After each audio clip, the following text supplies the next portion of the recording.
Hello everybody, my name is Olga and welcome to my channel. So for those who are here for the first time, my channel is mostly about immigration because we've just immigrated to the USA quite recently. Oh, it's been 2 long years, which moved quite fast. So my channel is mostly about immigration, how we adapt here, have been adapting, are adapting and are going to adapt and assimilate here in the USA.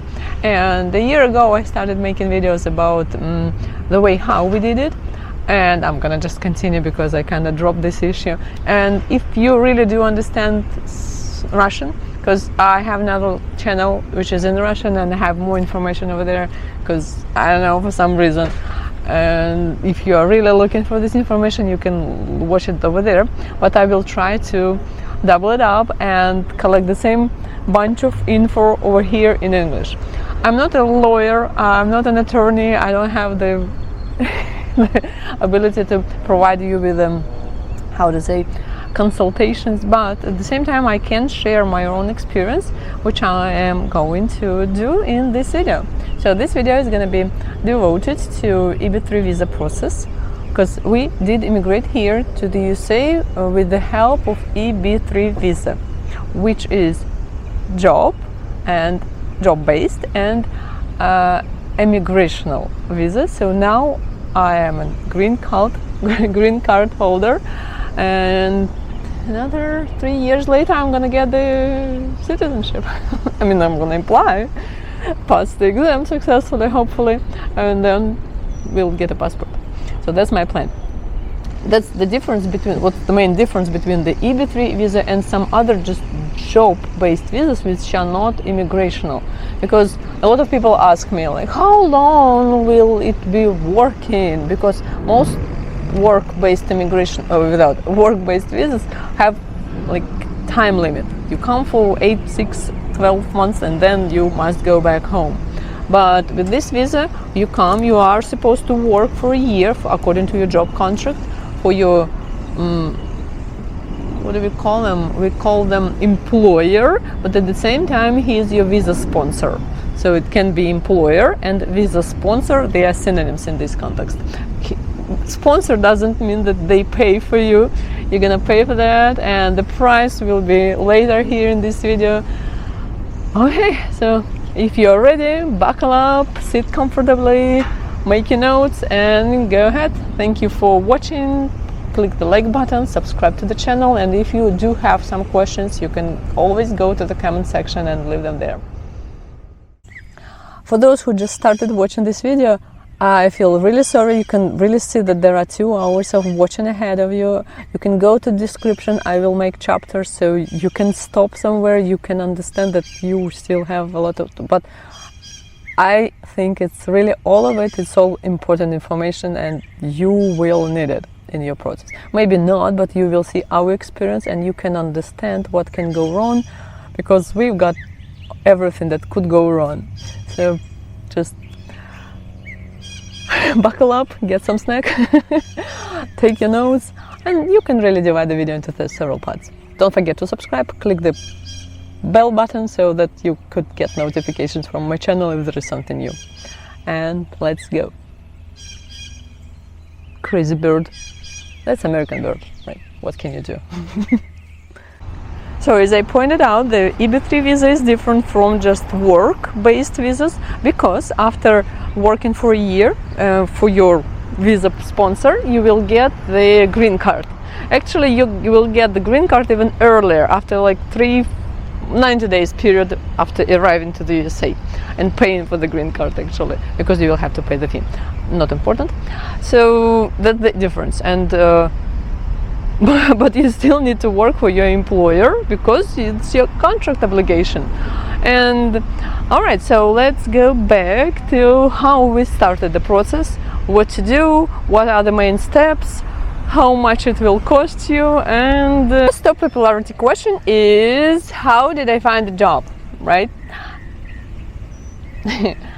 Because that's job-based invitational visa.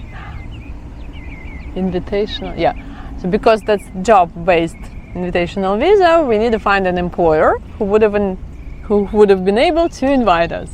And at this point I get a lot of messages like, could you please help me find a job? If I could help myself, because right now I'm looking for a job for my son. It's a tricky issue here in the USA. So we got stuck with that. I mean, there are people who do that. They say that they send mails, they contact all the employers from the list, from some websites like Indeed or ZipRecruiter, some like massive websites where you can find it, complete your job search. So we failed with this point because we couldn't find anybody who could agree to start the job hiring process and then providing your visa, because the process is initiated by the employer. It's not you who will start the process of issuing the visa. It's employer with attorney, because immigration attorney will be required to complete a lot and file a lot of documents to the USCIS. All right, so at this point, you, for example, found them. We did not. We found them agency which provides service of helping people completing the documents and immigrating and blah, blah, blah, all this. At the end of the video, I will give you the information and like how to contact the agency which helped me. But right now, I would really be happy to start with the more important things, the time which will be required for you to start to complete all the process before you start now till the moment you come to the USA. How long this process is, because all the people say I want to go to the USA, but they mean that they want to go right now and they have like 2 months to go, because they really, a lot of people consider immigration like, I go right now, I'm buying tickets. It's not how it works. And the second question, also important, will be the price, because after these two you will probably switch the video off. Alright, so first the length of the process. From the moment when we filed the documents until the moment when we entered the USA, there was 5 years. Somebody can tell it's kind of, too much, but actually EB3 visa now is taking exactly 4 or 5 years and nobody can promise you to do it faster. I mean, there are some interesting companies which can promise you to do it faster, but as soon as somebody tells you that the process will take 2 years maximum, it's fraud. Don't even consider communicating with them any further, it's fraud. I will tell you why just in a second. So when we started the process, it was 2017. At that moment, it was really true. It was 2.5 years for the whole process to be continued and finished. But after it, there was a COVID time, which stopped our process, and now there is a big line of people waiting for the visa. And I know that there are companies who promise you that that's possible to do within 2 years. So, what do I do usually? I usually tell, do not trust people on the internet, but I am on the internet. So what we do, we need to find the source of trustable information, reliable information. So we are going to the governmental websites. Government websites, USCIS, that's where you go to check the information. The site must be, the last letters of the website must be .gov, maybe .us, but nothing else. No slashes after gov, no slashes or before. There must be like something short, .gov, something short, .us, nothing extremely long. So it's not fishing site where you want to go. So if you go to exactly government site, you will go see all the visa information which are possible to be acquired and to enter the USA legally. And there are 2 types of visas: immigration based and non-immigration based. So non-immigration, they might take 6 months, they might take half a year to like complete them, to file them and then enter the US. But immigration visa are longer. So what's next? If you go to look at the EB3 visa information, you will, even on the official website, you can read that there is no precise information about length of the process. So even they cannot provide you with this information, just because.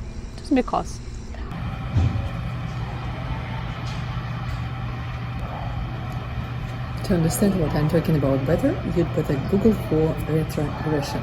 So retrogression will give you the videos about retrogression and USA visas process. Will give you the understanding of what the reasons are. But yeah, anyway, that's 5 years for sure, no shorter. If you get it shorter, you all like it, but I showed you the website, there is no direct information. Official information does not enclose any information on that.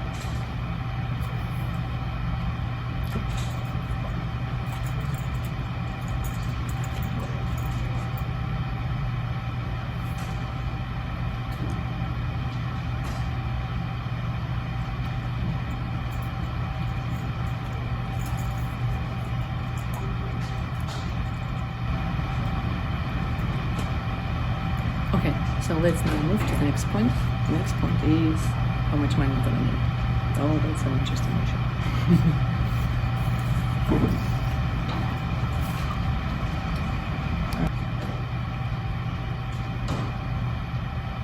So the price question is always something interesting, right?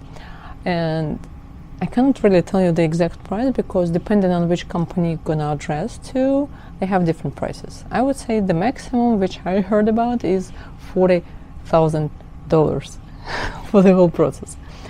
The minimal, I don't know the minimal really, actually. You can Google for the minimal because those people who told me about the minimal which they found somewhere on the internet, they said something about 6,000, but then I pointed out that those are most probably fraud companies because for the reasons which I told you about before. So they promised to do all the stuff within 2 years and for the price of 6,000. So I wouldn't trust that. Okay, the agent who we paid about 25,000 and the price is between 20, 25. I don't know, it depends on some varieties, depending on the employer and depending on the position. I don't know what it depends on, so I really don't know. So approximately be ready for the price of 25,000, maybe 25,000. Okay, but you don't need this whole bunch right away. I never had that much of money altogether. So it's something that you pay in parts because the whole process is 6 years, 5, 6. So let's take 5. And it's divided because first you get the approval, then you get another approval, and then there will be a next step. So all these steps basically are divided. So all this money will go partially as a governmental fee. Then it will be payment for the attorney because they complete some documents which impossible to do without them. And part of it will go to the agency who finds you an employer. Yeah, if you can find an employer yourself, you would have saved some bunch of money, but I don't know how to do that. All right, and you do not pay anything to the employer because some people tell me, oh, that's not fair, that you are not supposed to pay an employer. You're not paying an employer. They are not getting paid for you to be invited. It's actually illegal. So yeah, the only thing that we pay to the agency for their service because they make some documentation stuff, blah blah blah, whatever, and then we paid to the attorney again for the documentation, and then we paid for the governmental fee.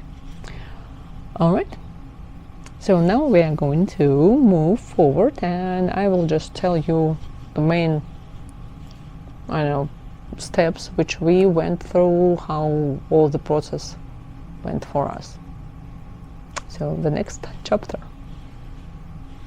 So we started our immigration process back in 2017. We found this agency that helped us with the documentation, and at that point, at the first point, they first requested our documents like passports and the driver license, like not many, like 3-4 documents to begin the process to sign the contract.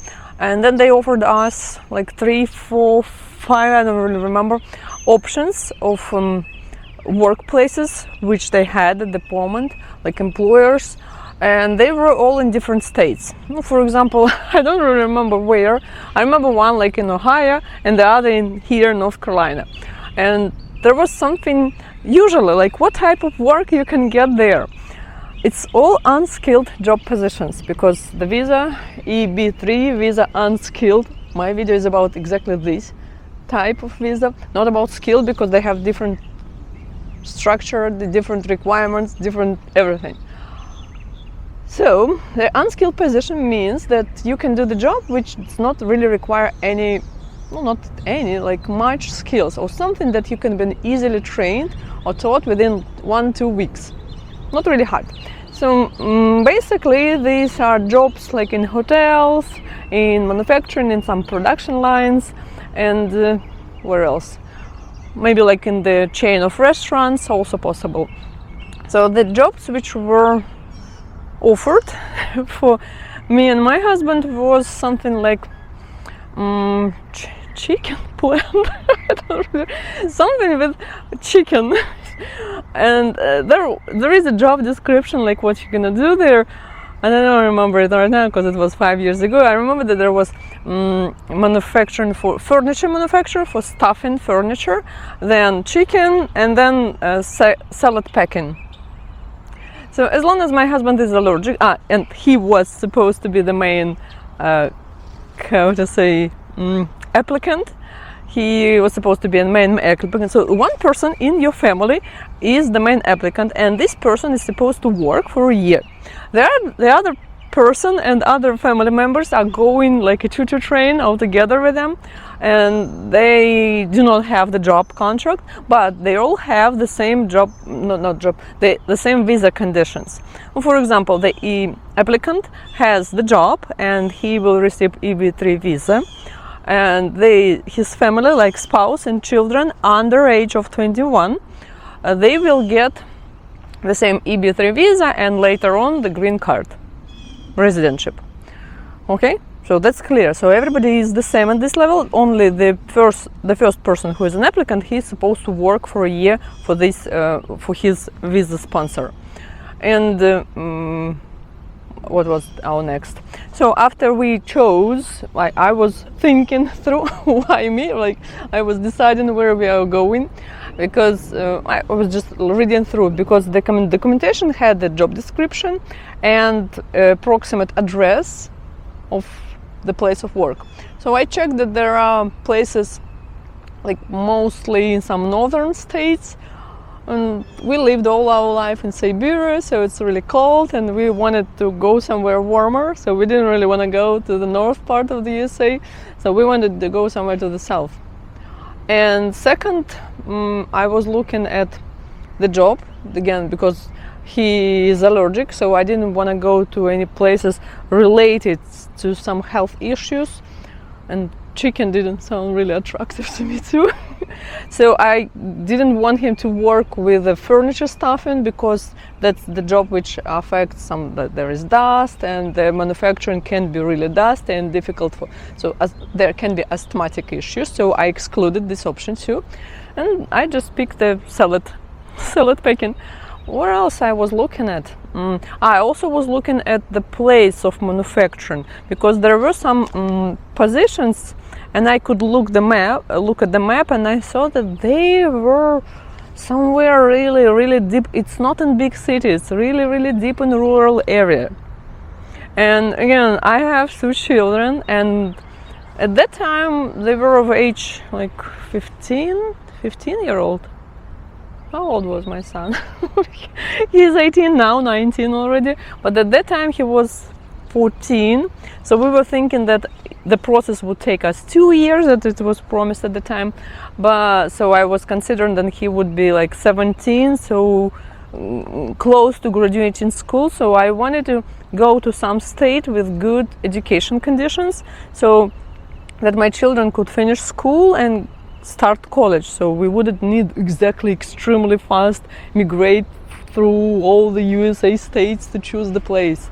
So we were planning to go somewhere if you could like stay and come and stay there. So that's why I liked the North Carolina option, because because I don't know why, because all I looked for about North Carolina, everything, all that I found about North Carolina was good from educational point of view, that the value of education here is in a good place, right? And climate is nice, and well, that's it. And the address. So the address of manufacturing here, where he was supposed to work, wasn't exactly somewhere I don't know, back in the mountains. It was near Charlotte area, not exactly in Charlotte, it was in Gastonia, according to the address where we are living now, because I really like this spot. So my spot was lucky to choose. So when you're looking at the contract, think about what you're gonna choose. So think wisely, because that will be your next place for life. For a year, actually, not that much. So basically, if you don't like it, you can really switch, because you are obligated to work there for a year, which is actually good, because after you choose this place, maybe you are not really proficient in English, maybe you can't speak properly, maybe your spouse cannot speak properly in English, so you will have this year to accommodate comfortably, because you will not need to look for a job, which is horrible here in the USA. Okay, so that was our first step, and after we signed the contract and we decided which job we want to take, so we had the other documents to file too, like we needed the medical examination, especially drug test and some other, really don't remember exactly, but drug test for sure, because they don't want to hire anybody with drug problems. And that's again to the question, why don't they hire Americans? Because 90% of them cannot pass the drug test after all. Really a lot of problems with it. As soon as you are healthy, because there are some people asking me, will I be able to do this job? Like, I'm not young, I'm not 18-year-old. I'm not 18. Do I look like Arnold Schwarzenegger to you? No, but I still work in manufacturing, because it's not exactly physically exhausting job. If you are a healthy, basically generally healthy person, not drug addict, and you can do basic stuff, you will be able to do it, because it's a long shift work, like 12 hours work, but it's not something exhausting, absolutely. So everybody can do it. It's that's it. The thing is that what I learned here, that a lot of Americans cannot do it, because after 1 month of working, the girl just said, "Oh, I didn't come to work yesterday. I didn't feel like going." What? I didn't feel like going? That's the phrase which made my day, and the next couple months too. Like, I didn't feel like going to work. I don't feel like going too, so it's not the point. Why? No, it's not the point to not go. It's your job, you gotta go. Alright, so we filed the documents, we had the interview with like video, Skype interview, whatever, Zoom meeting, online conversation with their employer. Yeah, not we all, just my husband, because he was the applicant, he was supposed to start working, so he did have like 15 minutes conversation. You don't really need to speak brilliant English if you are not really profound in speaking. All you need to do is just tell something about yourself. You can write it down on the piece of paper and basically just read, because it's just job interview, and a lot of people really don't speak English very well. For this position, it's not exactly required. You need to have some understanding, and if you understand me, you're already fine. So you need to understand what people tell you, and you need to be able to react somehow. So that's it. All right, let's go to the next step. The next question, which I'm being asked a lot, is what are the stages or like steps of going through the visa process?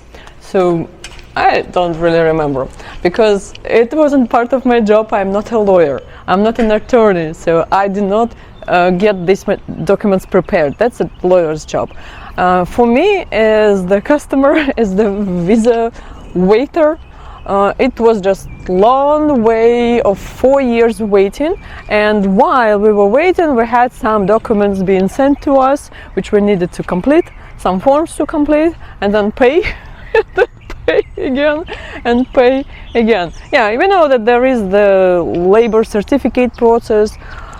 Again, it's not started by me, it's initiated by your employer. So the employer starts the process of hiring people, they post the advertisement somewhere in the local newspapers, on the websites, and they are waiting for somebody to be hired. There is nobody willing to start working in the USA, and after some time, after 6 months actually, they start the process where they address Immigration Department to request the person to be invited from somewhere else. That's where your part is starting. So basically this process, after you meet your employer, it takes them about 11 up to 17 or 18 months for getting this labor certification. And that's for you is just waiting, and you don't know what's going on because that's just their process, and that's usual routine process for them. So after all this 11 or 17, 14 something months, it's unpredictable. We don't know how long it takes. It's just average 14 months. But when it's average 14 months, it can be faster like 11 months, or it can be longer like 17 months. And you don't know. So it's a year.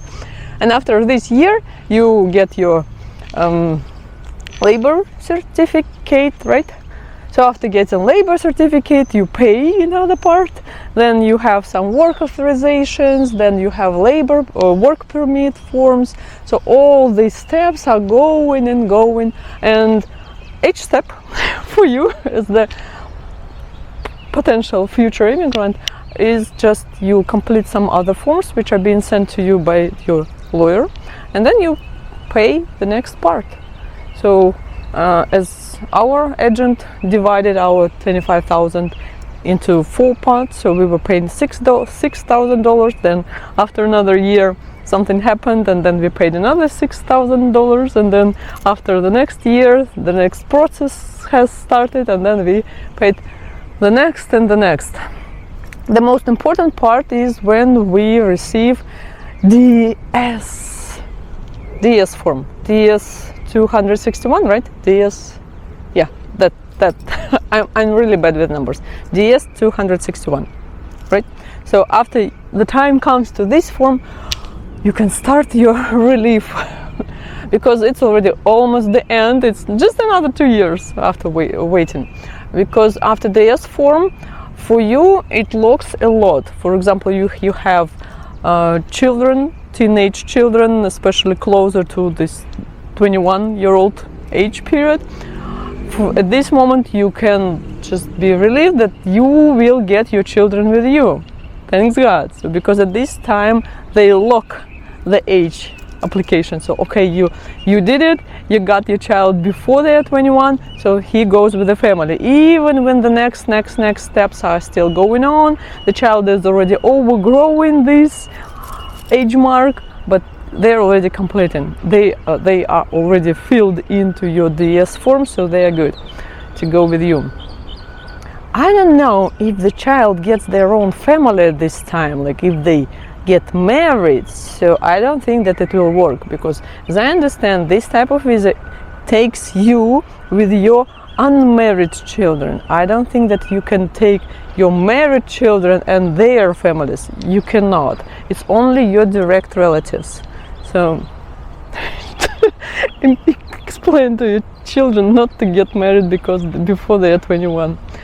All right, jokes aside. So the next stage, you completed your DS 261. So after that, you already get prepared to your visa interview. And till that moment, it was already 4 years of long waiting. I understand that, right? Just do not be too optimistic. It's 4 years, nobody will make it faster. Alright, so now we are getting prepared for the visa interview. What do we need to do? What was complicated for me during the process of gathering all the necessary documentation was to get the drug test documentation. Not because we are drug attracted people, just because it must be in the exact form. They will request you to have the drug form completed in exact way somehow. And in our country, where we came from, most medical centers did not do it in the same way. So we needed to negotiate with the medical center so that they could write their certificate that I'm not drug addict in an exact way as it was requested by the company. So that was difficult. And the other question was about them about the police certificates, not police, like crime certificates that I'm not a criminal.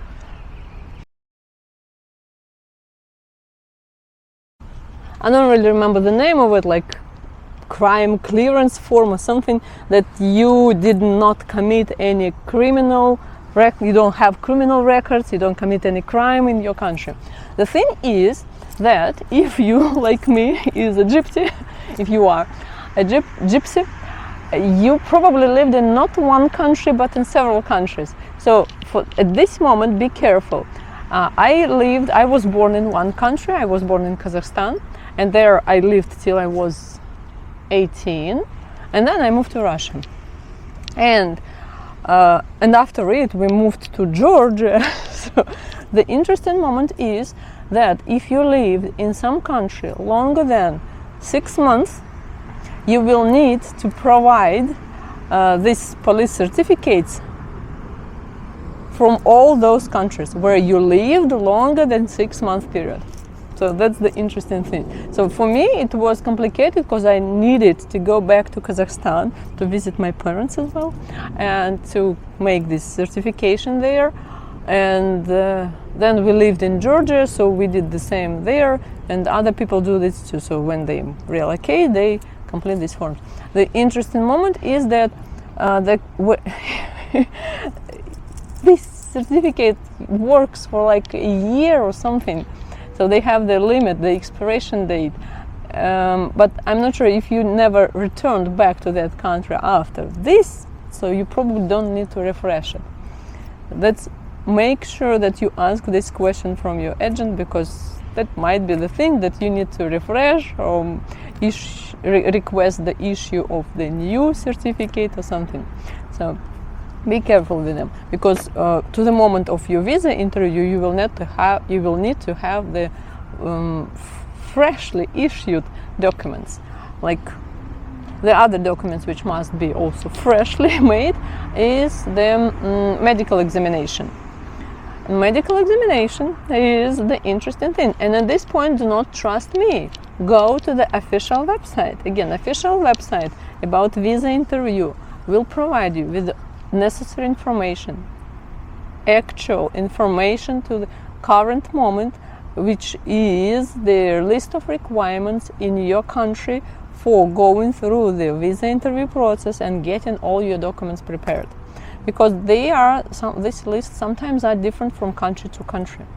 And that I noticed, for me, and I know that a lot of people from my country, that's a complicated thing to get them a certificate of vaccination prepared, because the vaccinations are different. The standard of vaccination is different in many countries, and like in my country, the vaccinations for some vaccines, the age of vaccination is different than in the USA. Well, for example, some vaccine stopped being provided to people after they are 30 or 35 or 40, but when you go to the USA, these vaccines still can be refreshed after you are 40, and it's still on the list of requirements.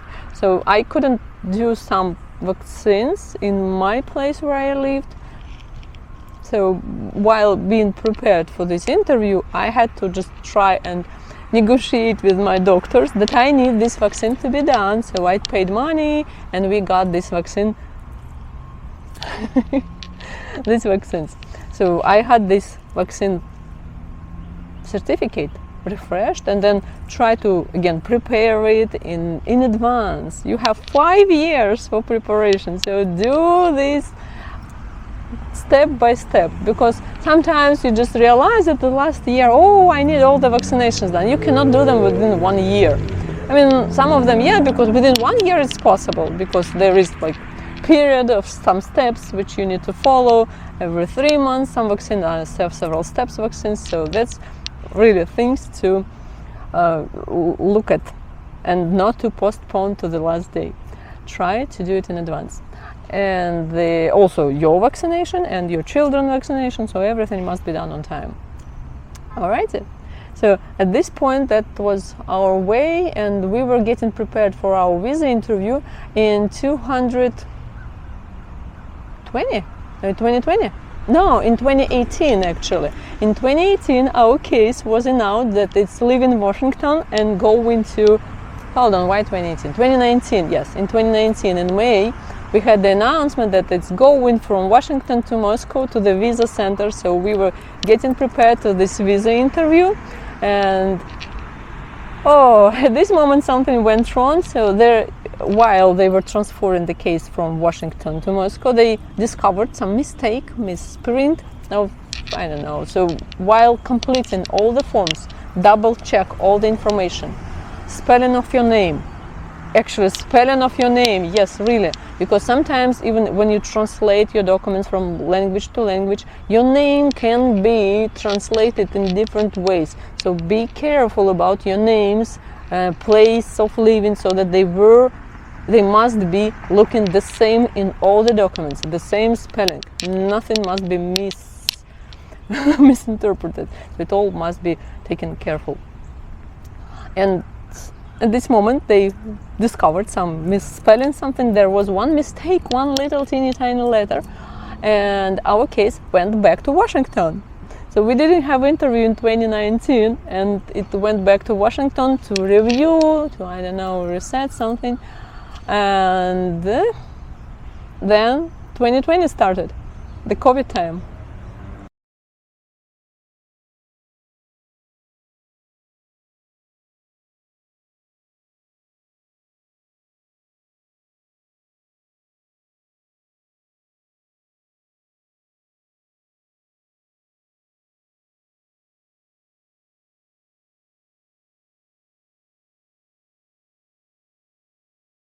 Where were we? We stopped at the moment that it was 2019, and we were almost expecting our visa interview because it was almost there, right?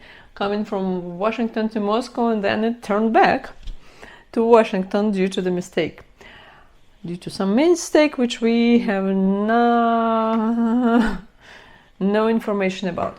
Alright, so at this point we were still expecting it quite fast, because we thought, okay, it will go there, they will fix it, it will go back, so we will go within a year.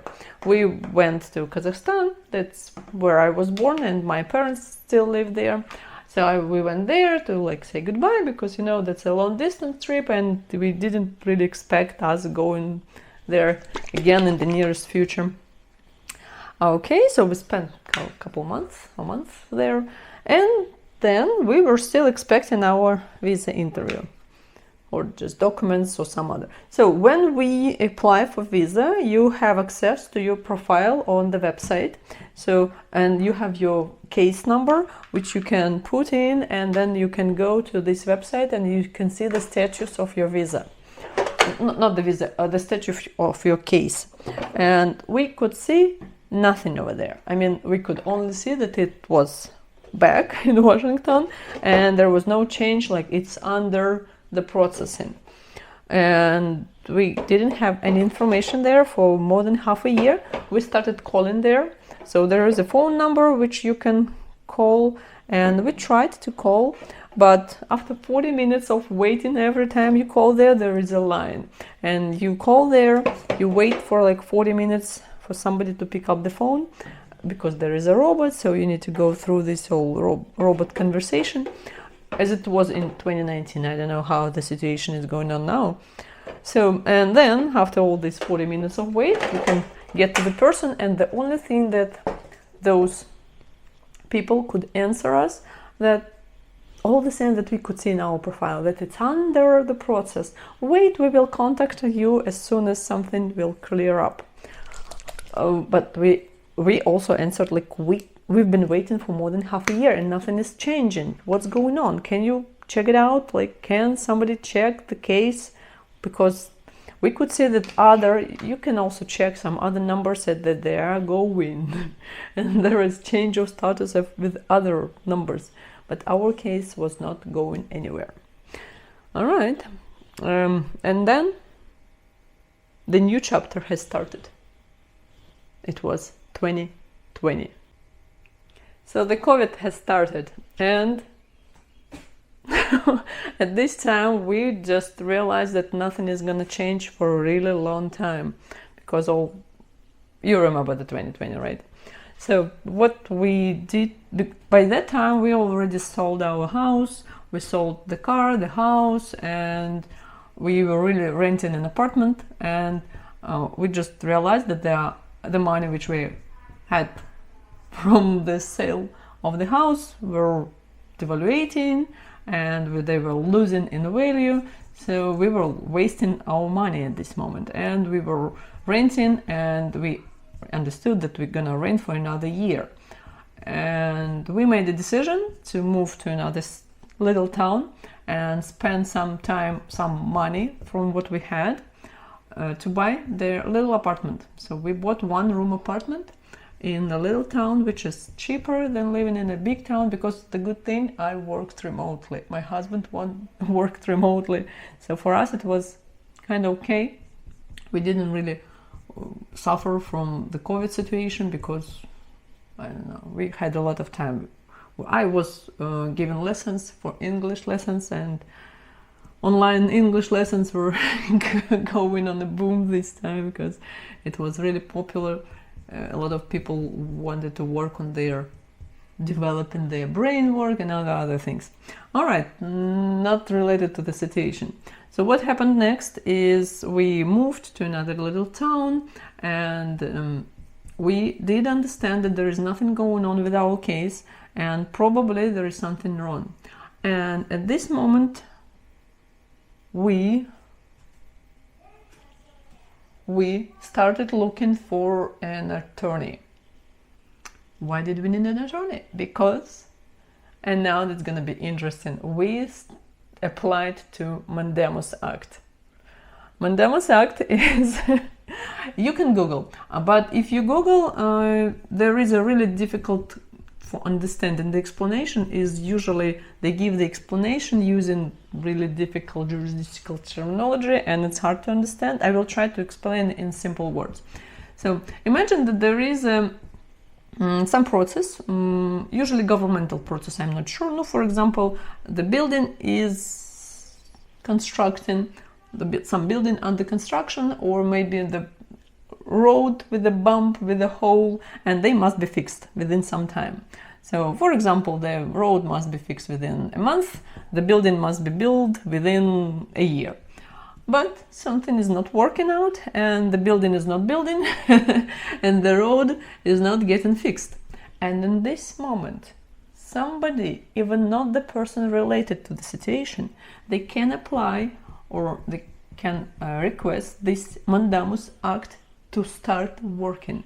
So they address the person who is responsible, some governmental person who is responsible for this process to be moving on. They can address this Mandamus Act, and they can force the governmental process to push the process, to make the machine work. That's the idea of this Mandamus Act. In our situation was the same. So when you apply for the visa and some other migrational processes, there are also limits of time. And when nothing is happening for some time, you can also address this thing. Maybe you've read the situation about the green card lottery and other things. So when there is nothing happening because USCIS is not working properly, because they have suffered a lot of staff cutting, so they lost a lot of people. There are not enough people working in USCIS and Immigration Department of the EC. That's why there are so many illegal immigrants and other immigrants. All right, so what's going on? So the people, I lost it. So hold on. Yeah, so we needed an attorney, and again, a lot of people ask me in the, not in the comments, in personal messages, they go on Telegram, they go on my Instagram, and they ask me, who was your attorney? Can you give me the contact of your attorney? Why do you need an attorney? Attorneys have specific specialization. For example, there is an attorney whose specialization is on civil cases, or on marriages, or on car crash, or some other, or immigration. But even in immigration, the attorney can be different, because some of them specialize on talent visa, some of them specialize on EB3 visa, some of them have never heard about EB3 visa.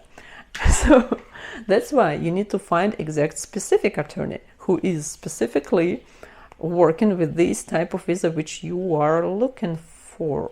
How to open it? But again, people ask me about our attorney, and they probably want them because they think an attorney will find you a job, an employer. No way, it's not their specialization. The job search is, how to open it? Hold on. The job search is not specialization of an attorney. The job search is the job of an HR people, or staff agency, or recruitment agency. So that's where you need to go. That's how you ask the question. How do I find an employer? How do I find my visa sponsor?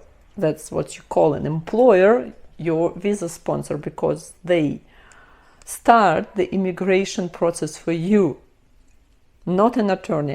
And then the employer will find an attorney to compile and file all the documents required for you. And then you will probably pay for him.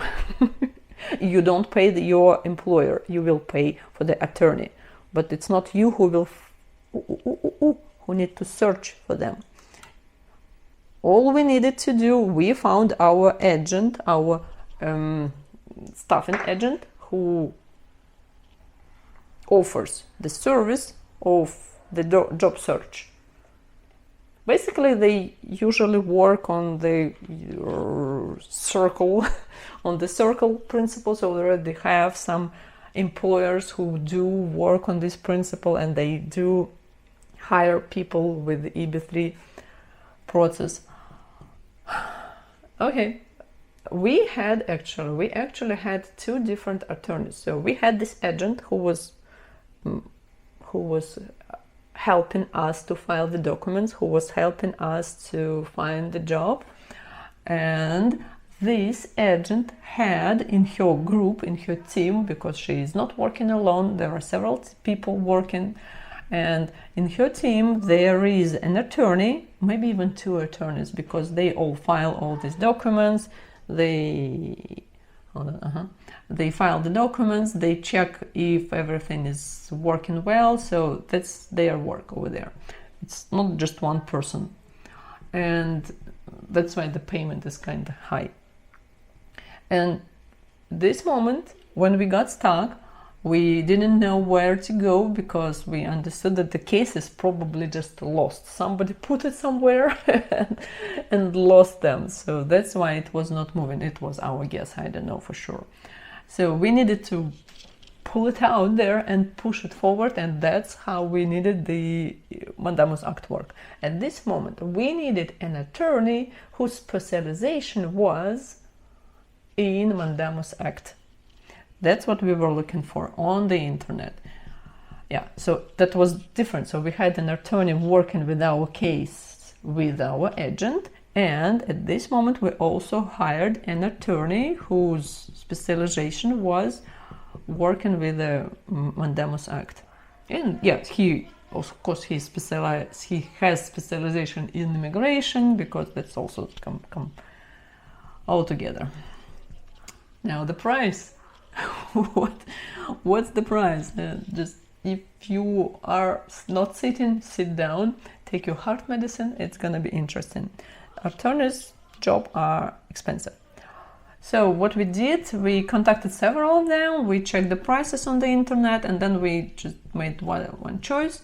We sent this guy our case, explaining what's going on, how the things are going, so all the situation in a big letter, and then he made us an appointment. We had a video, like Zoom in communication with them, with him, and then I also had my camera, because we were paying, I don't remember, either $500 or $700 for 40 minutes conversation. Yeah, of course, he first looked through our case, so he spent some more time before our conversation, but at the moment when we started talking, he already knew everything about us, so he spent some time reading our case. But again, it's not that you just pay for these 40 minutes, you pay for like an hour, 2 hours, and his specialization, his experience. And I don't really remember, 500, 700, because it was a long time ago, and the prices are still different anyway. All right, so we paid this for this conversation with him, and he said that he would take our case. And again, how much we paid then? He offered us 2 variants, like you can pay for the whole process altogether, like I will take your case and we will go till the moment you enter the USA. Yeah, and we pay, I don't remember again, 500 or 5,000 or 7,000, let's say 5,500 for the whole package.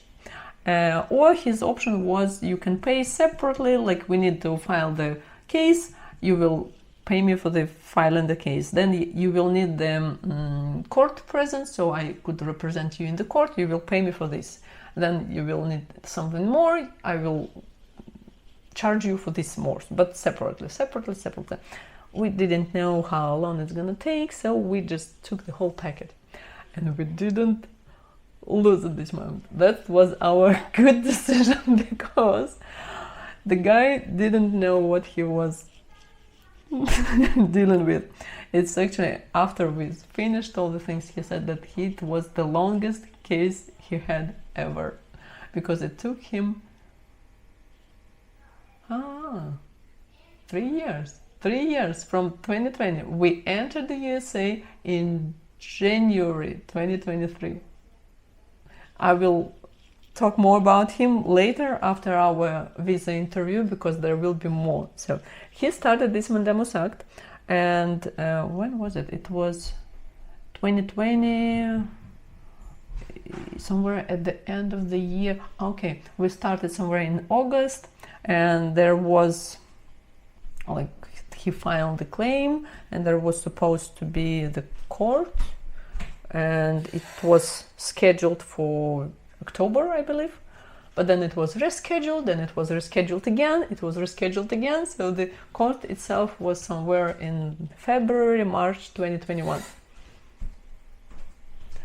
So even when you say that there will be a court, that's probably about all those political cases which we have, because they wait for their situation to rule out for forever. Even the regular Mandamus Act took us half a year for the court to happen, to be scheduled, because it was postponed and postponed again and again. And after that, so after we had the court, our case started moving, and then it actually moved, and it was 2021, right? Yes, 2021. Yeah, it was already 2021. We started getting ready for the visa interview. Yay! 2021, we had our case moved, and theoretically we were supposed to go and have visa interview. Okay, that's my carrot. Okay, carrot is going there, so I don't really need. Okay, I'm lost here. So we were preparing for the visa interview. Theoretically, as long as we lived in Russia, our case was supposed to be in Moscow. Many years ago, there used to be 3 visa centers in Russia: in Vladivostok somewhere, then in Yekaterinburg in the middle of Russia, and Moscow. 3 different parts. You know, that's a big, long country. Here, there, there. By 2021, there was only one visa center open, and it was Moscow. And in 2021, wherever they started this mess with the political things, they closed the embassy in Moscow, and Russia was named the country with zero presence, like African country.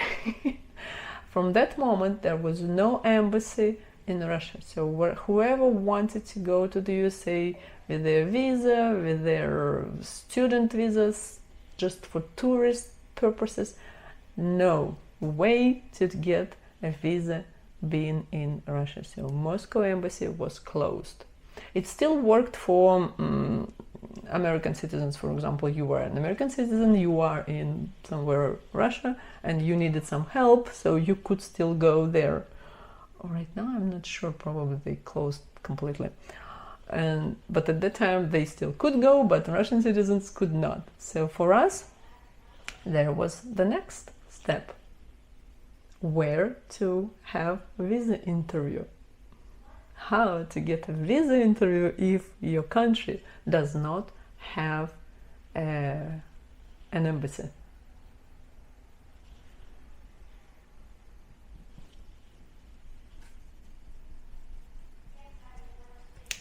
Now, in our situation, we needed to find an embassy in some other country, an embassy which would agree to accept us for the visa interview and to issue us the visa interview. Basically, if there are no troubles for you, you just go to the embassy which you have in your country.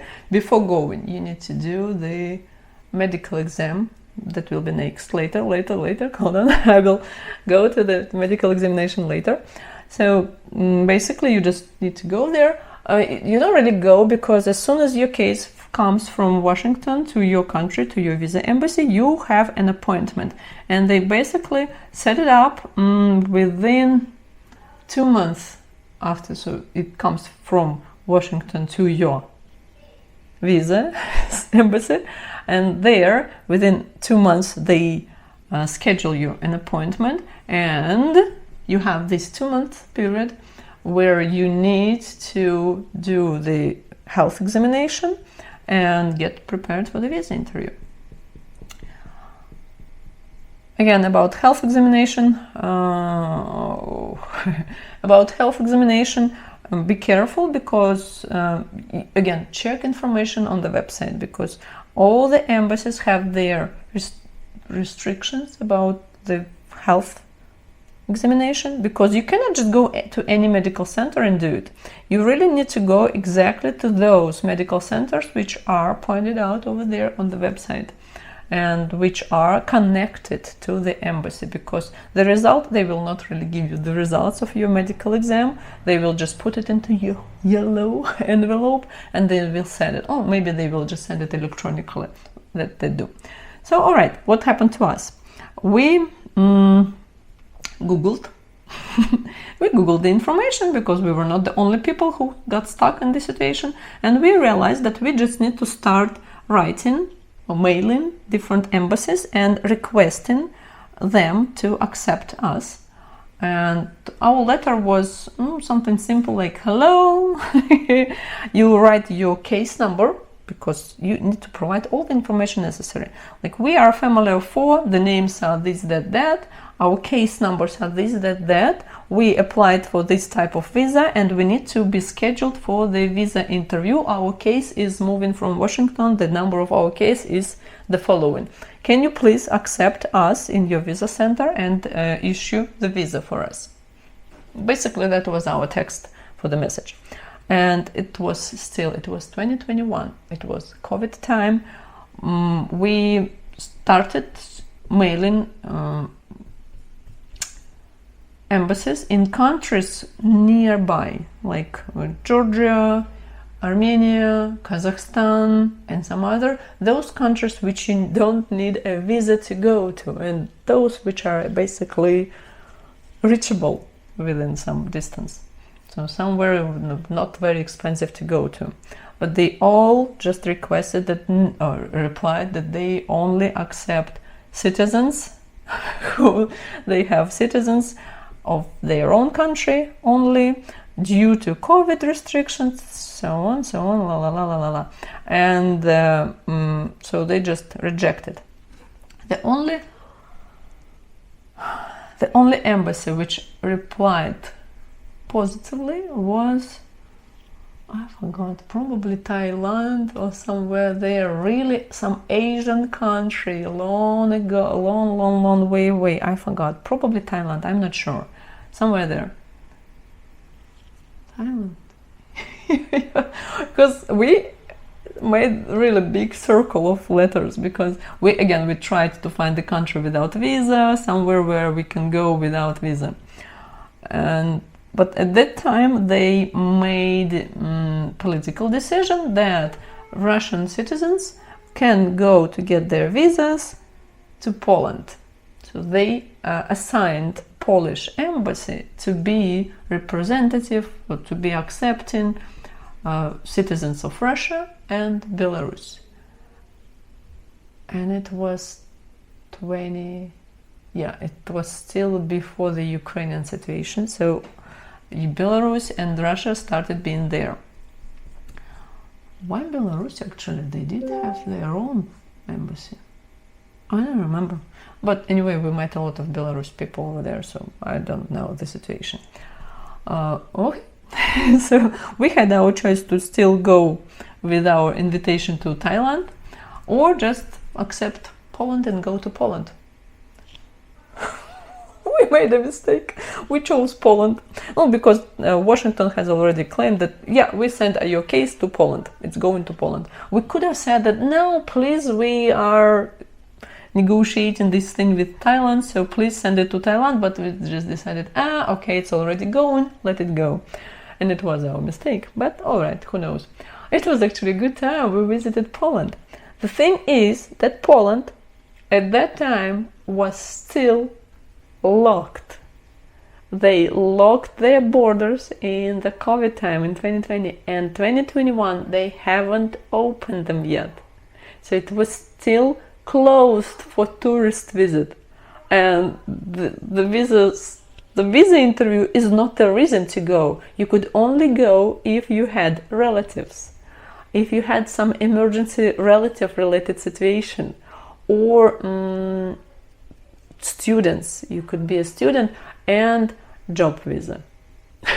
That's it. No other types of visas could be issued.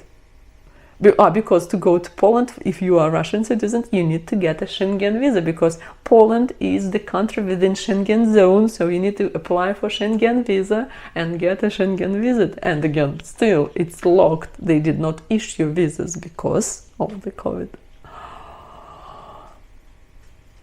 The next step, right? What to do? We Googled again how to get to Poland from Russia in 2021.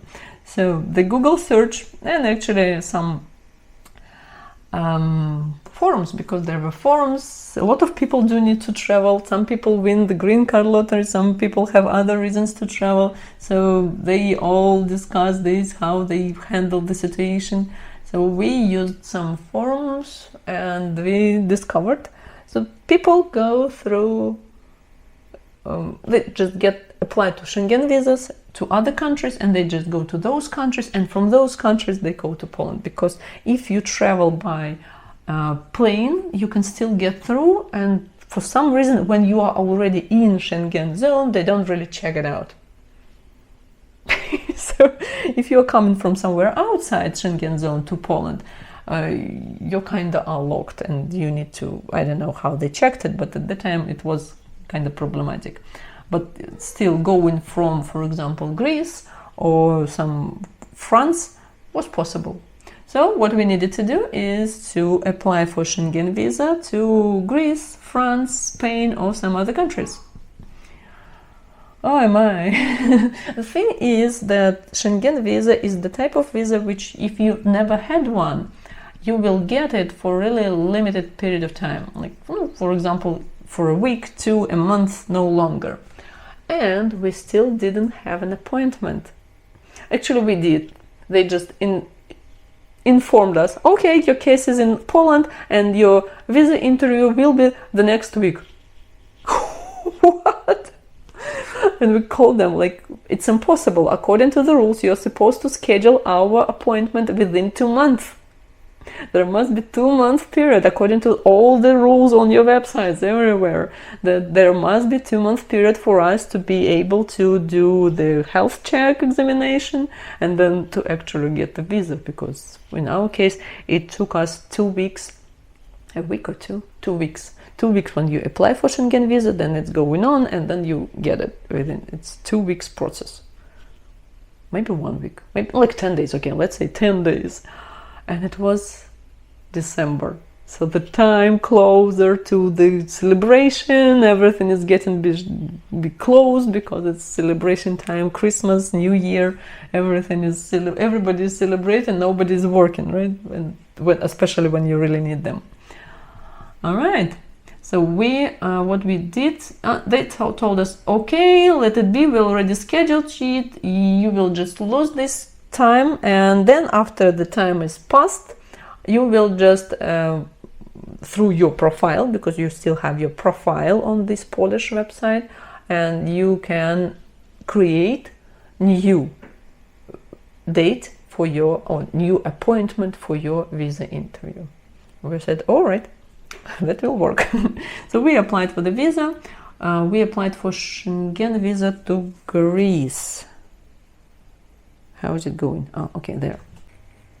Why Greece, you might ask? Just because.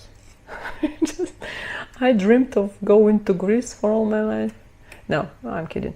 It's just because they had the faster, because we lived near Novosibirsk. It's a city in Siberia, and I really don't remember why Greece.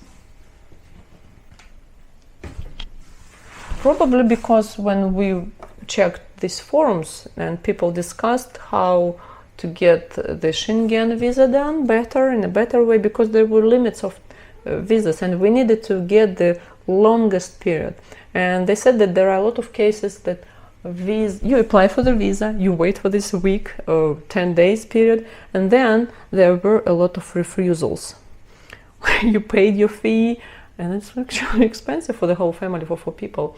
And then you got rejected, and we couldn't really wait and pay double. And then, France was rejecting a lot of people. And the wait time was also quite big for many countries, because there are a lot of people traveling at this time. Everybody wants to get the Schengen and go on vacation, and the period of wait was getting longer and longer. And Greece was still under under COVID closure, and nothing was really working, so it wasn't really tourist active at this moment, and that's why probably it was kind of easy to get the appointment for Greek Schengen visa.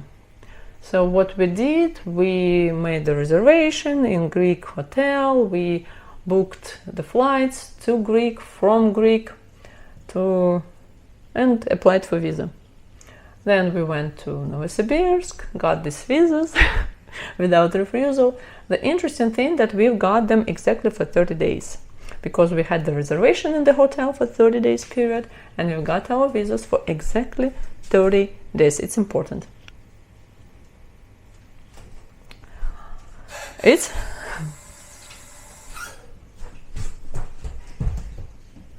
important because later on we needed this time. We needed this time to be prolongated, and just remember that we could not prolongate this 30 days period of stay in Greece. So we got our visas, we got the flight, we flew to Greece. There we bought the tickets from Greece to Krakow. The interesting thing that the embassy is in Warsaw. Warsaw is the capital of Poland, and Krakow is the big, beautiful historical city. I don't remember how long it took us, like 6 hours away by train, and we were considering staying. We didn't have an appointment, right? So we were still clicking the dates, and we didn't see any appointments. So we decided still to go to Poland to stay there for a month. So I rented an apartment on Airbnb, and we still work online, remember? That's the bonus, we could still work, and we didn't lose our jobs, it was still going on. And we needed our health, health examination, right? And to do that, we could do health examination in Moscow or in Poland. With this moment, you need to check the price, because the price in Moscow, for some reason, is 2 times higher than in Belarus, in Minsk, or in Poland. That was our reason to not go to Moscow. Like, why? Because there are still issues on how to send the case, and then going to Moscow is expensive, even for everybody. Moscow is a very expensive city. And then you needed to stay there, wait for the results, and then move these results to Poland. Too much troubles. So we just decided to go to Krakow, stay there. There was a medical center, one medical center in Krakow and one medical center in Warsaw. That's why we went to Krakow, because Krakow is more affordable, it's beautiful. And we just decided that as soon as we have an appointment, we will go for the visa interview for 1 day to Warsaw, which we actually did. All right. So when we arrived to Krakow, from the first date, we started calling them. First day we made an appointment for the medical exam, because we have 2 sons.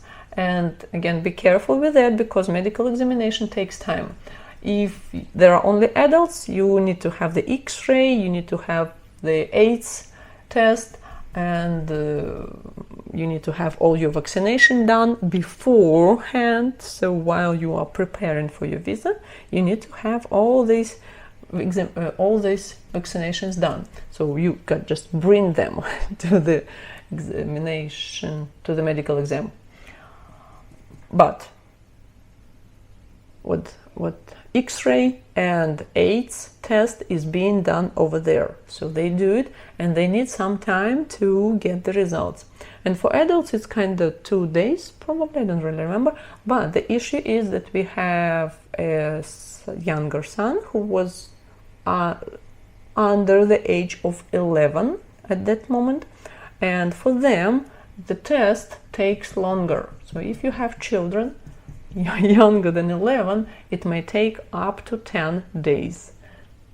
So consider that, because that's important. So because you need to schedule.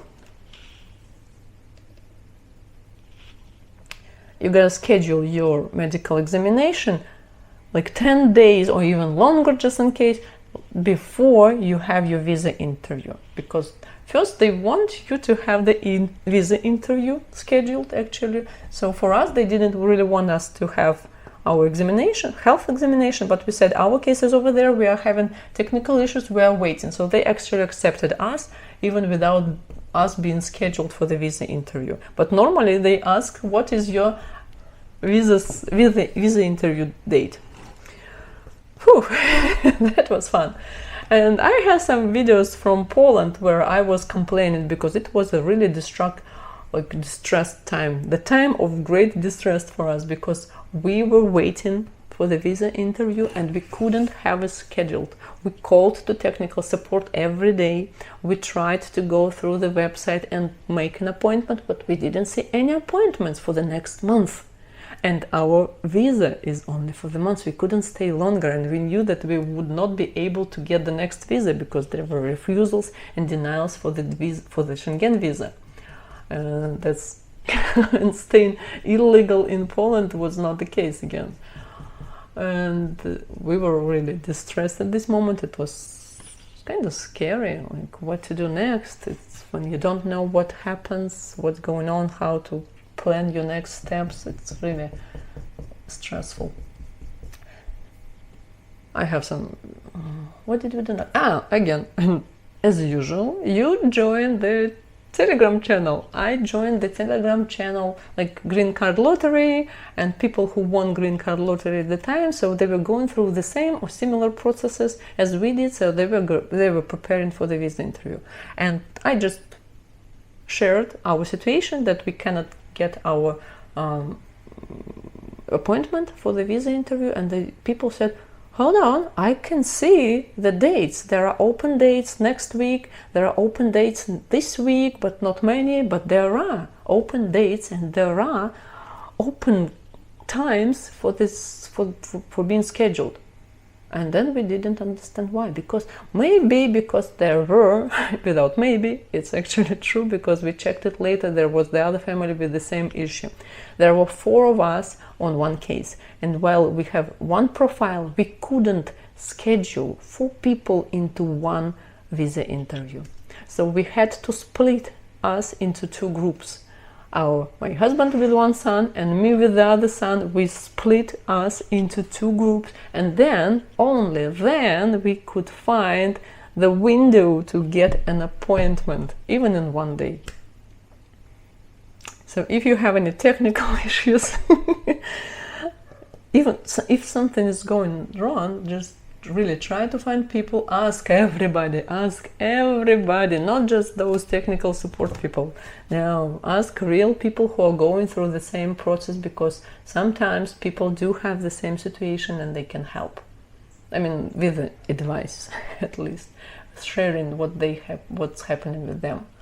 Because people just shared that they were just waiting for the interview, and they just checked their profile and they just clicked schedule, and they see, and they shared with me that they can see it.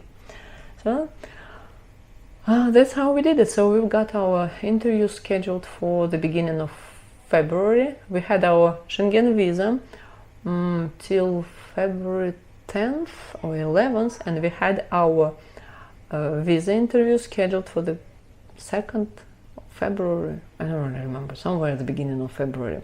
So we went to Warsaw. Look, I need more paint. So we went to Warsaw, we bought tickets for train tickets, going all around the country. It was a beautiful trip, actually enjoyable, really. Poland is a really beautiful country. The bad thing is that we traveled there in January, not exactly the best time, but it was cheaper in January because there were not so many tourists, and I could book an apartment, and we lived in an apartment right in the center of the city, and it wasn't really expensive because, again, it wasn't the season of, it wasn't tourist season. I paint.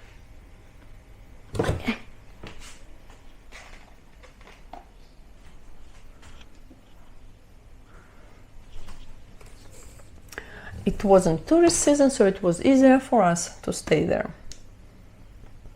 Okay, the next step was visa interview.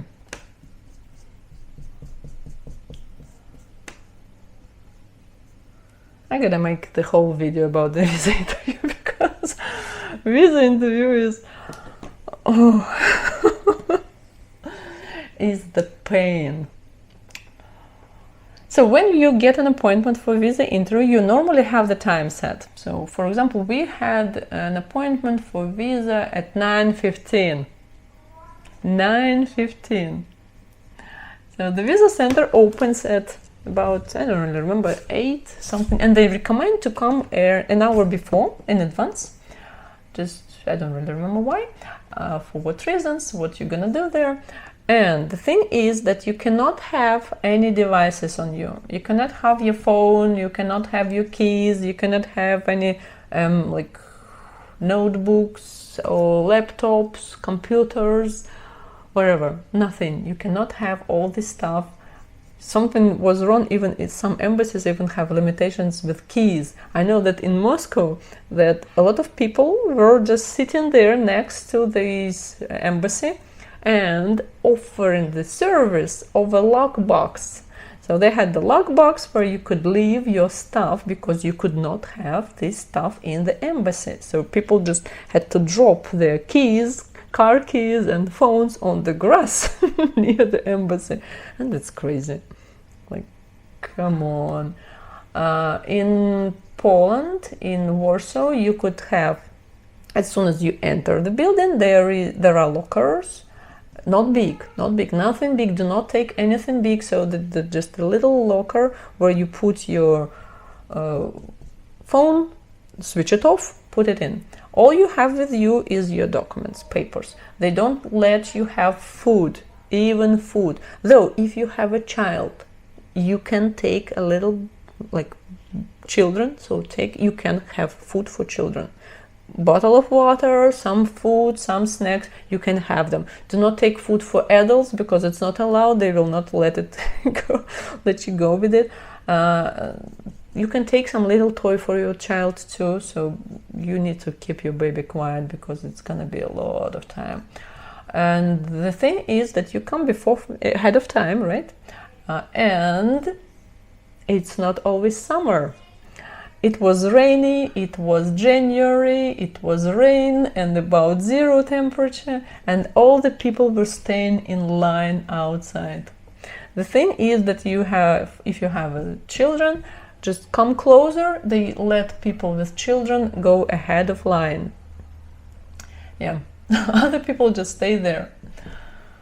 Oh, that's crazy. And then they let them in one by one, really slowly. So, I don't know. And it's, as I read, in many countries, the situation with embassies is all the same.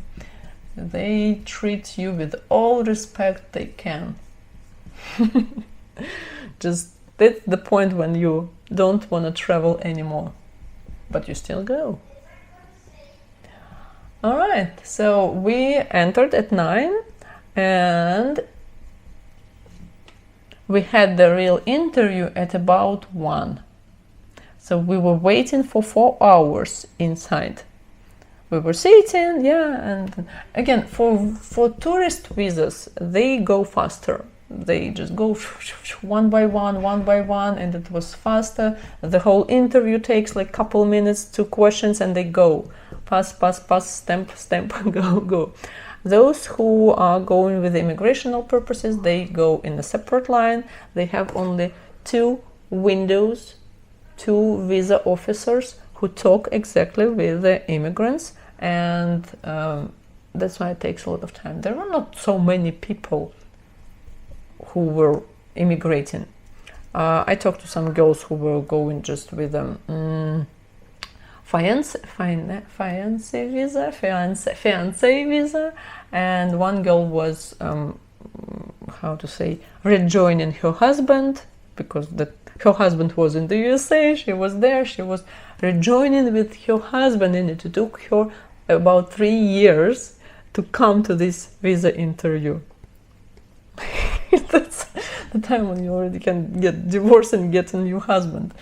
No. So that's the real story. Alright, so we've got this visa interview. I am not really sure that it's interesting to discuss the interview questions. If you really want to ask me about what questions we had at our visa interview, write in comment sections. We will see it there. Maybe I will make another video, maybe I will just answer you in the comment section. I don't think that it's interesting. The thing is that it's recommended to take all the documents you have, and some people take financial documents, proof of their marriage if you got recently married, like a lot of photographs, letters, whatever you have to prove your marital status. Some people take, I don't know, whatever they take. Some people take real big paper stack. We did have a lot of papers too, just we got, I don't know why, not so much. But the thing is that the officer, so there is a list of papers, documents which you really need to have with you during the visa interview.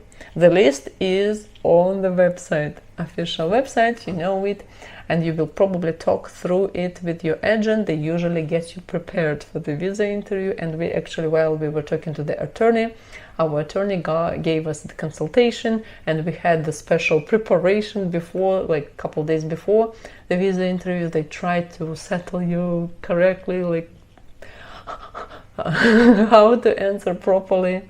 Like if you don't understand the question, don't try to speak whatever, just re-ask the question. For example, it's a really very solid advice. If you didn't understand because you are nervous, You can be nervous, they can't speak properly. Something you didn't understand, you didn't catch something, re-ask. Ask them to repeat, ask them to paraphrase. They will, it's their job, it's not a big deal. People sometimes don't understand their own language.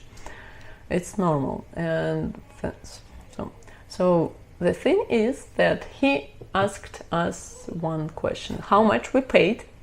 And we answered that yeah, because we had the agreement with our agent, and he wanted to see the agreement in English. We did not have it in English because our agent was working with us in Russian, so we had the agreement in Russian. Now they make it in English too, after our case, so we had to have them in several languages. And so he said, okay, you can send me this agreement, please, later. So that was already the refusal. And then he said that, he asked how much we paid. We said that we did not pay to the employer, we paid to the agency for this and this and this service. He said, how much do you make, guys? Like, how much do you earn? We were working as teachers. We said that we working as teachers. The salary is that size. We didn't have the papers. We did actually, because we got visa and we had our bank statements with us, so we did have the bank statements with our salaries, but he didn't really ask to see them. He just asked the number, said that's not much. But we said we just sold our house, we sold the piece of land which we had, and we had the money. So he said, can I see these papers? All right.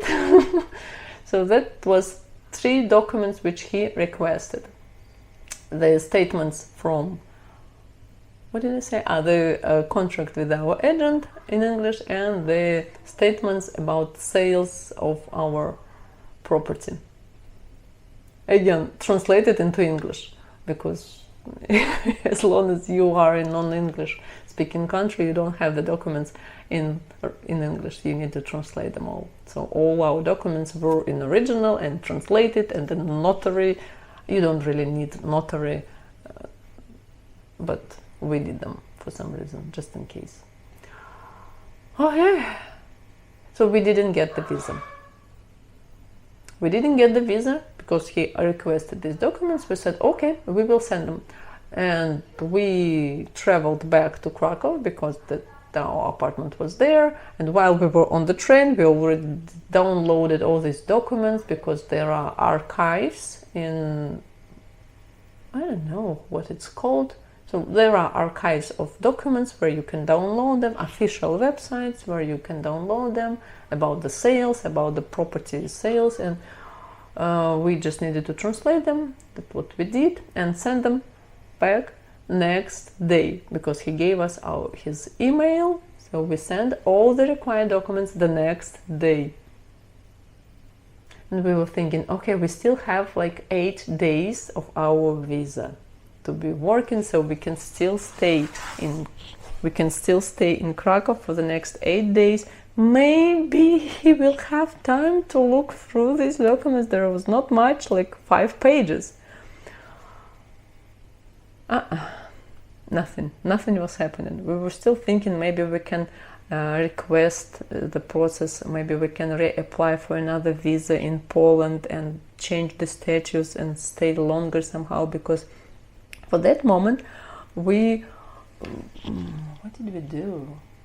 We were really looking for tickets to New York because we didn't have the reason to have our visa rejected, because from our point of view, they already double-checked our employer. All our documents were kind of in order. And all the documents which we needed to take with us to the visa interview, we had with us. But he wanted something more. And they can request other questions, they can request other documents. That's their wish, and they do it sometimes. Yep. So we did not get the visa, and that's called the administrative checkup.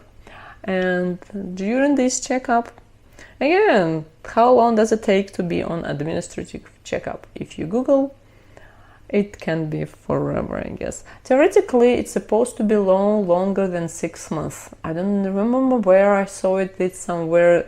It used to be somewhere on their website, but then they probably took it away. But at that time, there was information that it will take about 6 months.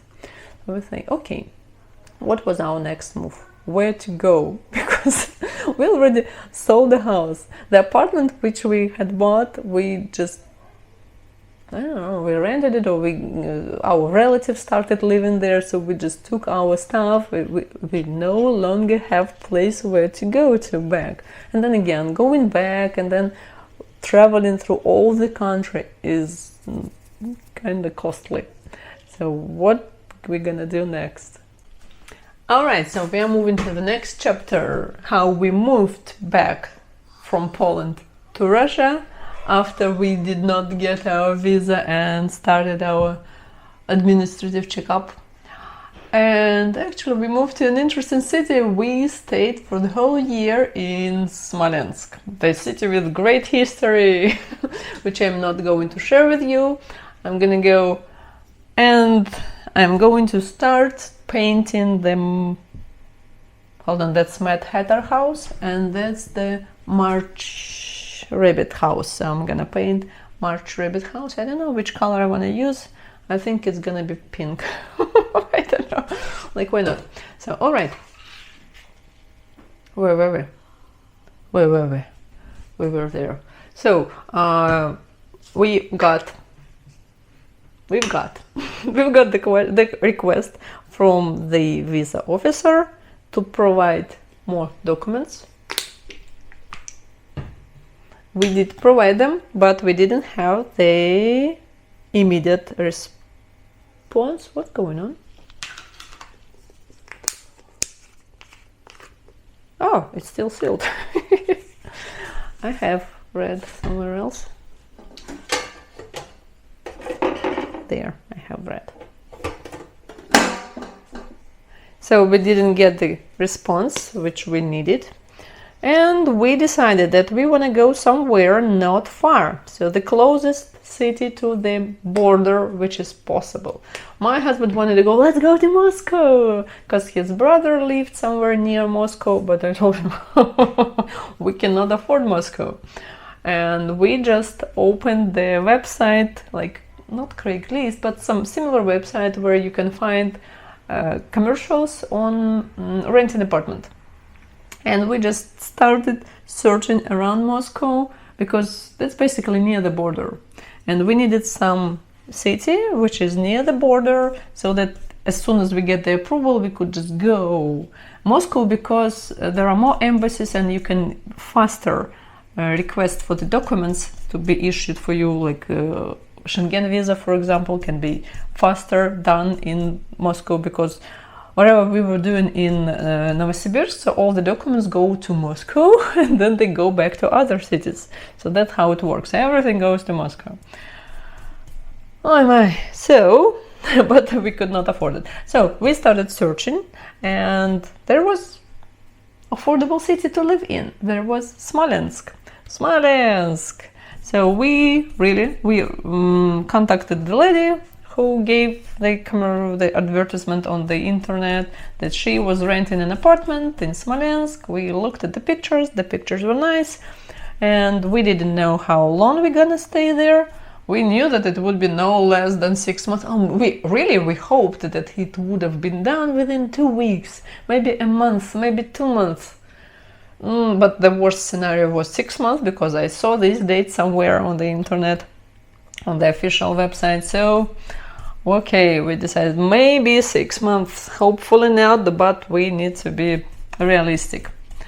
All right, 6 months. So we rented for half a year. We told you that we would leave half a year, maybe longer. We don't know the situation, blah, blah, blah, but at least half a year. So we went to school, because my children go to school. We went with the documents. They missed 1 month of school, actually, because theoretically there was winter break at the time, so they didn't really miss much, but they missed something. Okay, and what did we do there? we just lived. Nothing much interesting. Walked around. I made some interesting videos. I visited some other cities around Moscow because, again, that was my chance, because I never lived near there, and it's kind of exciting. That's how you get to travel, get the visa refusal. All right. So what happened next? It was January. In May, we've got the message. Actually, while we had the visa interview, the visa officer said that next time, and we explained that we cannot really stay long in Poland because of the visas questions and other things. He said, okay, next time, as soon as you provide me with the documents, you will bring your passports, but you don't really need to come, all of you, to Poland. You just can send one person with your passports. You don't really need to come yourself, because they already had our fingerprints, they had our pictures scanned, everything is there, so we are all in the system. We don't need to come personally, we just need to provide them with the documents, as he said. Like, how can you get somebody? You can give somebody your passport, and then they will bring the passport to the embassy, and then you will get your visa with some other person. Actually, okay, that will be later. So in May, we didn't. In May, we've got the request from the visa center that he wanted to see at least one of us. At that moment, he already wanted to see some of us. And so Sasha made, my husband, Sasha, he again applied for the visa. But at this time, he already got the approval for Schengen visa only for 1 week, like 8 days period. That means that he could stay in European Union only for 8 days, no longer. Because at this time, if you just breach the conditions, you will not get the other visa, never ever, probably within the next period of time. So we didn't want to breach these laws of visas. All right, so he got the visa and he went to Warsaw, and he stayed there in Warsaw for a week waiting. So he provided all the necessary documents. He requested something more. I don't really remember what he requested, but he brought him more documents. And this time the visa officer requested the second check of our employer. I don't know what he wanted to say, because they already been checked at the beginning. Well, they start all the process when the employer applies to the immigration center that he needs a worker, so he provides the document set, right? Then, when our case was recovered, they double-checked him again, because there was a 2-month period when they were checking all the documents again. And now he wanted him checked again. I don't know why, because this company, we were looking at the company and we were checking it also, because they all invited people all over and over and over again.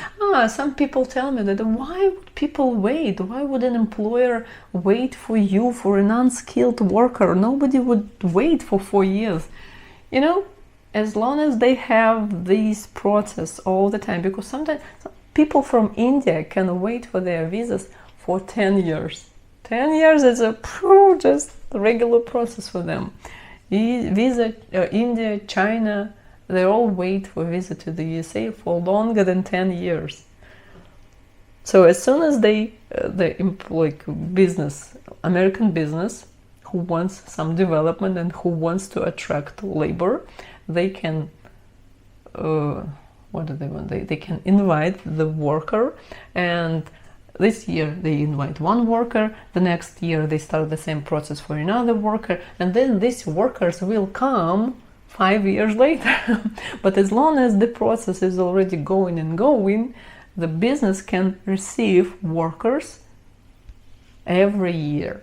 In the future somewhere, in foreseeable maybe future, maybe not really foreseeable, but still, it will be some guaranteed worker who will work for the company for a year. Because right now the situation, I worked here in manufacturing, the situation is locals do not want to work. That's why.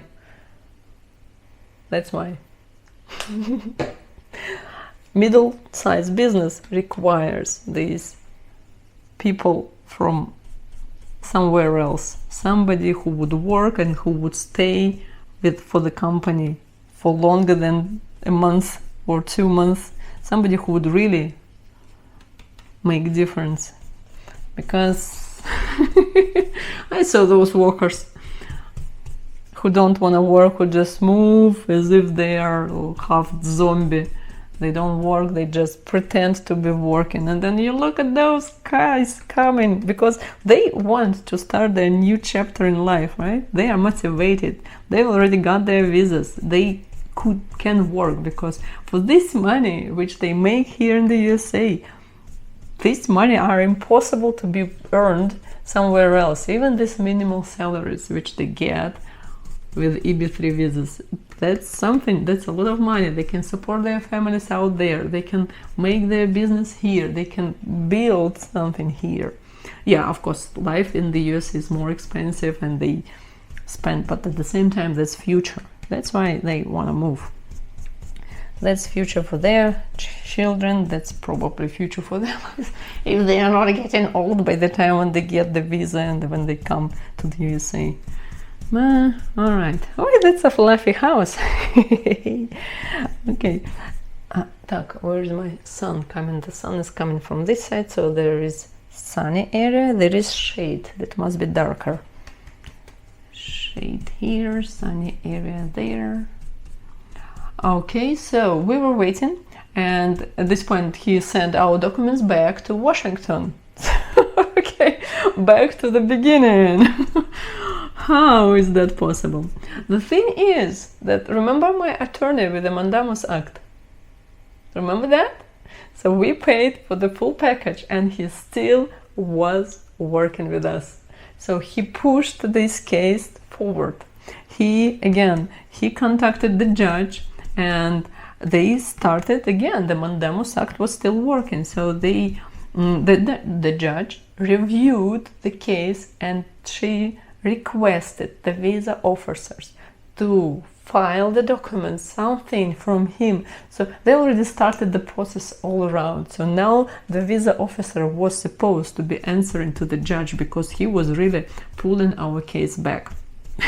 So that was interesting to read. Okay, while I'm saying there were 6, yeah, really, like every 2 weeks there was some report that there was some. So the judge requests some information, then the lawyer, attorney replies, then the judge again requests. So there was all this, every 2 weeks they had some communication in between them. So from our point of view, there was nothing much happening. We were just reading some 2 lines, what the judge had requested, and then what the attorney responded. Sounds exciting, like we had 6 courts. Nah, not really. We didn't really go anywhere. We didn't see the dish picture or something. We were just reading little lines like reports of what they requested, what they have responded, and so on, so on. Okay. How do I want to make it darker? I don't really want to make it red. I guess it must be a little bit red and a little bit orange.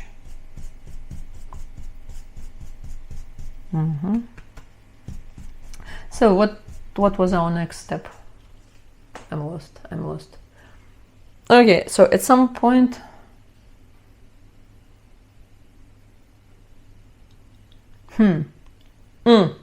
So while we are still waiting, it was August.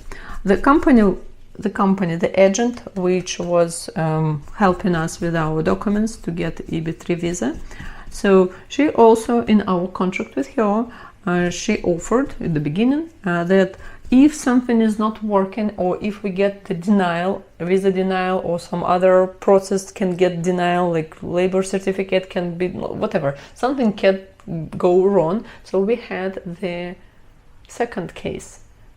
They offered us to start the second application with another different employer.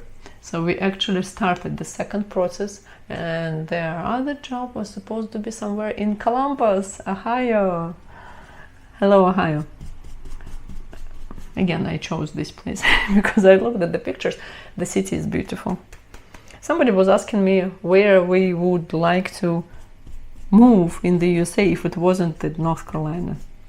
In my situation, it was Ohio. I chose Ohio from other places because we had, again, she provided several options, and Ohio looked nice. Columbus.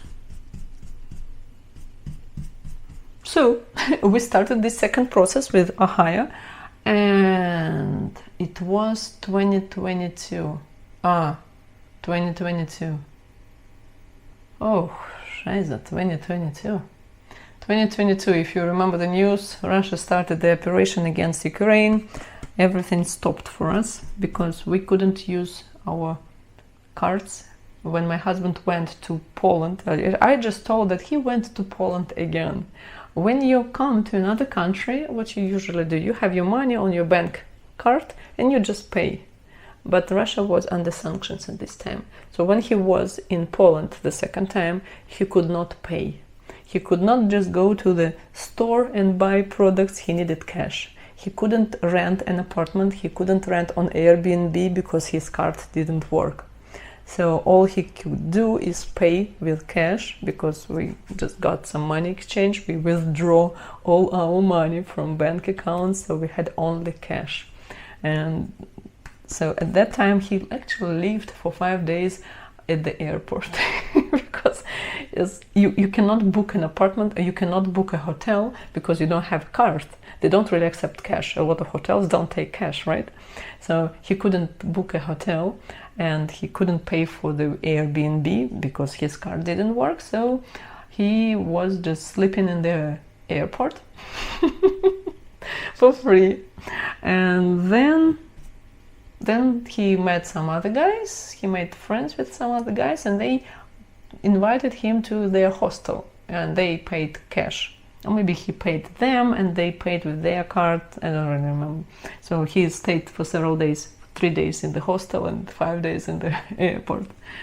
That's how you make it fun, survival fun. Okay, and at the same time we have the second process, but while we are in Russia, we are observing the news that's going, the operation is going, that everything. And then I studied at historical faculty. I studied history, and I know that Russia is the country with unpredictable political outcome. Anything can happen. We still remember, my grandma never had money in a bank. I, from my childhood, know that you cannot keep your money in a bank, because my grandma lost lost all her money, all her savings due to the bank 3 times in her life.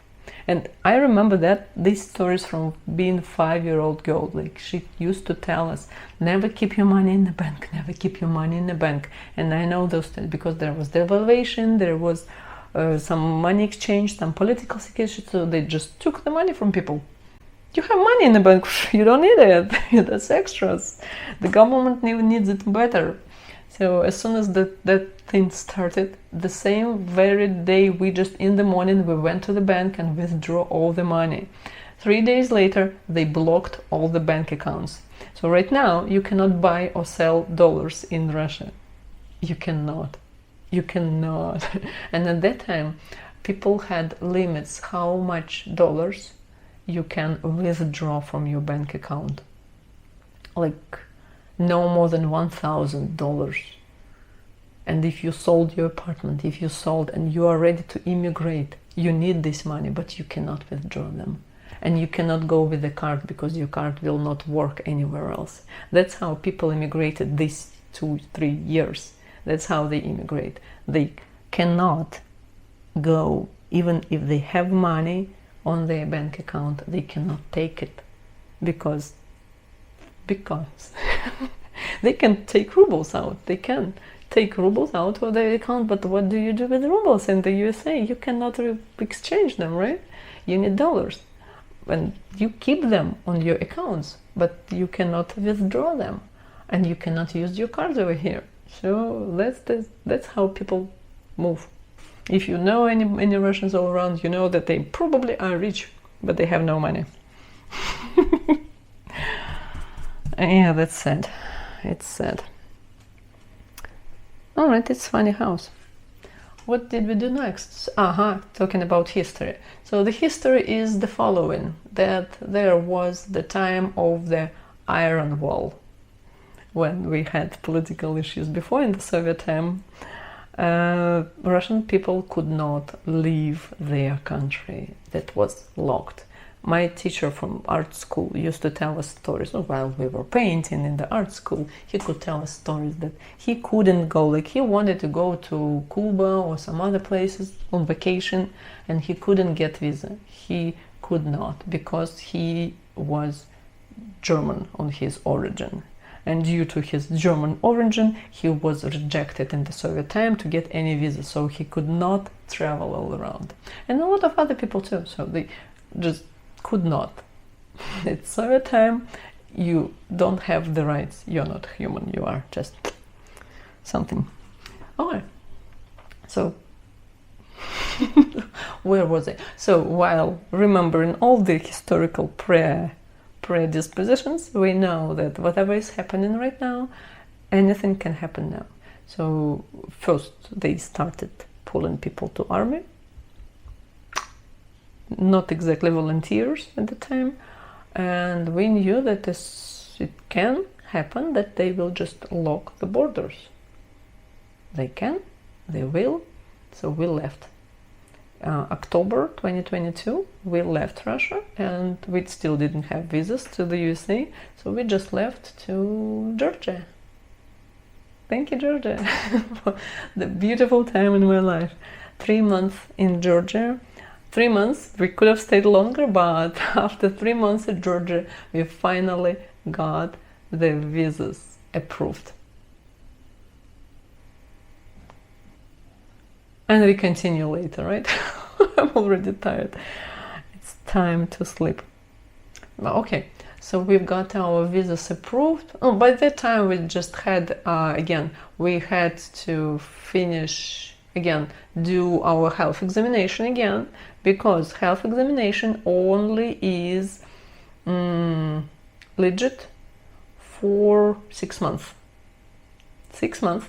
And then if it's expired, you need to do it again, and then just because you cannot enter the USA with the expired health examination, the one which you get exactly for visa. So we had to go back to Moscow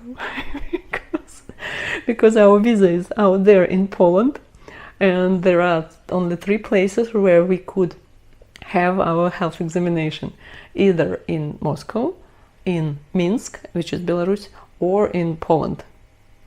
Minsk was out because we sent letters everywhere, so Minsk said that we cannot do the health examination because of the little child, because they didn't have some they didn't have some equipment or medicates, I don't know, something, so they could not accept us with this little child.